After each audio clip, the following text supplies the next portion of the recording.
জ্যামে আধা ঘন্টা আটকে থাকলে কি আপনার মেজাজ খিটখিটে হয়ে যায়? তাহলে শুনুন, এমন এক কিশোরের গল্প যে শুধু নিজের স্বপ্ন ছোঁয়ার জন্য প্রতিদিন ৯ ঘন্টা বাসে যাতায়াত করত। ছেলেটির নাম মোহাম্মদ সালাহ।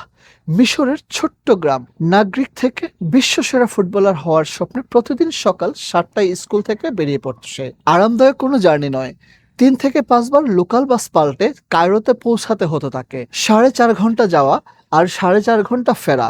ক্লান্তিতে বাসের সিটে চোখ বুজে আসতো, কখনো হতাশায় ফুঁফিয়ে কেঁদে ফেলতো। মনে হয় আর পারছি না, সব ছেড়ে দেই। কিন্তু তার স্বপ্ন তাকে থামতে দেয়নি। প্রতিদিন ৯ ঘন্টার এই অমানবিক কষ্টই তাকে ভেতর থেকে ইস্পাতের মতো শক্ত করেছিল। ইউরোপে গিয়ে চেলসির মতো বড় ক্লাবে যখন সে ব্যর্থ হলো, দিনের পর দিন বেঞ্চে বসে কাটালো, তখন সে ভেঙে পড়েনি। বাসের ওই কষ্টের দিনগুলো তাকে আগেই শিখিয়েছিল দাঁতে দাঁত চেপে লড়তে হয়। আর সেই জেদেই আজ সে পুরো বিশ্বের ইজিপশিয়ান কিং।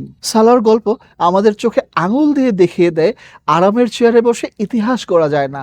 সাময়িক ব্যর্থতা মানে সব শেষ নয়, এটা শুধু আরো শক্তিশালী হয়ে ফিরে আসার একটা প্রস্তুতি মাত্র।